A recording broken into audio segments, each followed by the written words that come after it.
네, 안녕하세요 여러분 반갑습니다. 대기업의 권혁철입니다. 이제는 드론 시대, 이 드론의 기술력이 국방력이 되는 시대가 왔습니다. 우크라 러시아 전쟁으로 드러난 드론의 악명, 그리고 북한 드론의 위협, 이 값비싼 무기 체계로 드론을 격추시키기엔 크나큰 손실이겠죠. 이제는 드론 잡는 시스템이 필요합니다. 바로 안티 드론. 아시다시피 코콤은 과거 안티 드론의 기술력을 습득한 바가 있었습니다. 과연 이제는 이 드론이 국방력이 된 상태에서 드론을 잡을 수 있는 기술인 안티 드론의 기술력을 코콤이 군대에 납품을 하고 있는지, 기술 이전이 되고 있는지 궁금해서 제가 담당자와 직접 통화를 진행을 해보았습니다. 오늘 이러한 썰들 모두 말씀을 드릴 거고, 그리고 하나만 더 말씀을 드려보자면, 여러분들께서 이 코콤에 대해서 이것 하나만큼은 좀 궁금하다라고 하신다면 꼭 댓글 남겨주세요. 다음 영상에서 말씀드려보도록 하겠습니다. 그럼 본론으로 바로 들어가 보도록 하죠. 자, 여기 사진을 좀 보도록 하죠. 사실 여러분들도 뉴스를 통해서 많이 접하셨겠지만, 우크라 러시아 전선에서의 사진입니다. 여기 보시는 것처럼 드론에 이 폭탄을 매달아 이 탱크를 파괴시키는데요. 드론이 얼마나 무서우면 러시아가 이 탱크에 이러한 철창까지 설치를 했겠습니까? 드론은 정말 가성비가 너무나도 좋은 무기로 탈바꿈하게 되었는데, 60만 원짜리 드론에 45억 원의 탱크를 좀 파괴시킬 수 있다는 메리트가 있게 된 거죠. 그러니까 이제는 이 드론의 기술력이 국방력이 된 시대로 탈바꿈이 되었습니다.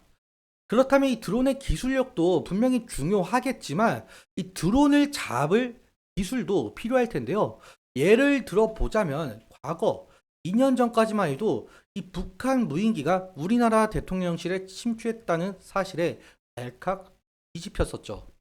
그러니까 이 더욱더 이 드론을 탐지하는 기술과 드론을 잡는 기술이 필수적으로 필요합니다. 그런데 아시다시피 코콤은 2022년도에 이 드론 탐지 기술과 이 무력화 시스템, 즉 안티 드론의 기술력을 습득한 바가 있었죠. 실제로 오늘의 상승 이유도 안티 드론의 기술력이 부각이 되었기 때문인데, 그런데 여기서 좀 한 가지 궁금증이 생겼더라고요. 이 코콤의 안티 드론의 기술력, 과연 매출이 얼마나 나오고 있는지 이 부분이 상당히 궁금해졌습니다.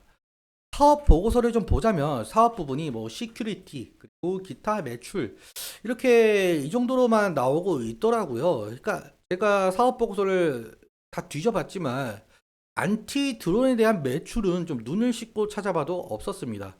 그래서 제가 직접 전화를 걸어서 안티 드론에 대한 매출 어떻게 잡히고 있는지 좀 여쭈어 보았습니다. 요. 그 코콤 IR 담당자분 맞으시죠? 네, 말씀하세요.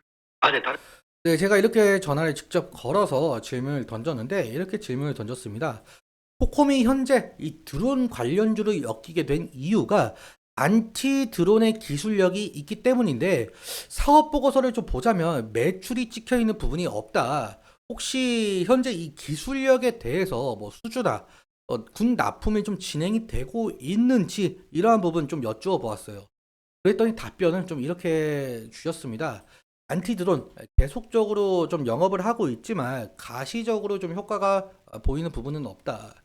이 군납도 현재 진행이 되지 않고 있고 영업은 계속적으로 좀 시도 중에 있다.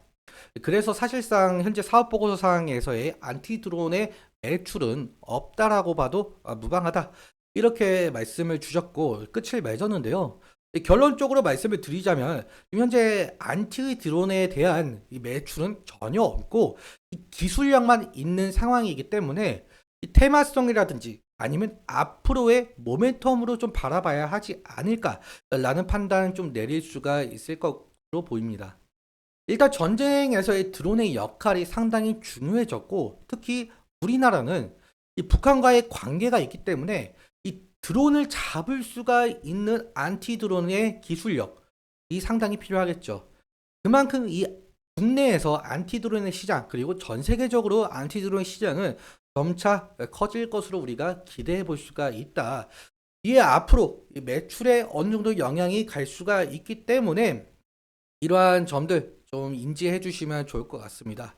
여기까지 오늘 제가 말씀드리고 싶었던 내용들이었고, 그럼 짤막하게 기술적인 측면 좀 살펴보도록 하죠. 지금 현재 3시 19분이 지나가고 있는 상황에서 5.8, 5. 약 6% 정도 상승을 하고 있는데요.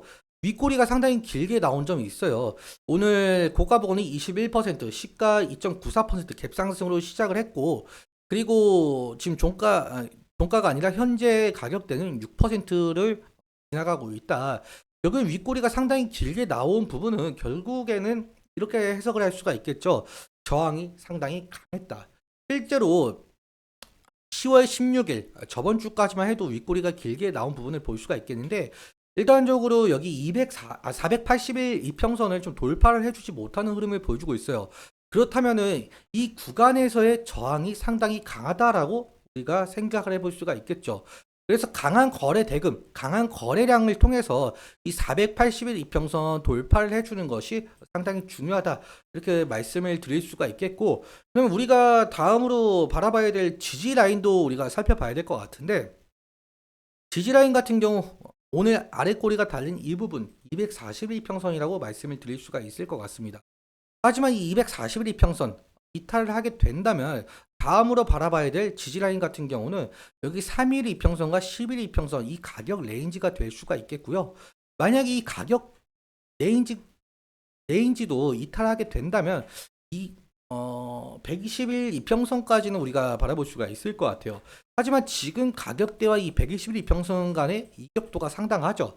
그러니까 이 구간까지 오게 된다면 리스크적인 관리는 필요할 수 있을 것으로 보이고 있고, 그리고 여기 1차적인 저항대 라인을 돌파를 한다라고 해도 좀 더 차트를 좀 넓게 보자면 이 과거부터 윗꼬리가 상당히 많이 달린 모습을 우리가 확인을 할 수가 있습니다.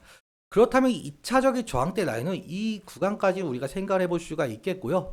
그리고 3차적인 저항대 라인은 우리 이 구간까지는 볼 수가 있을 것 같습니다.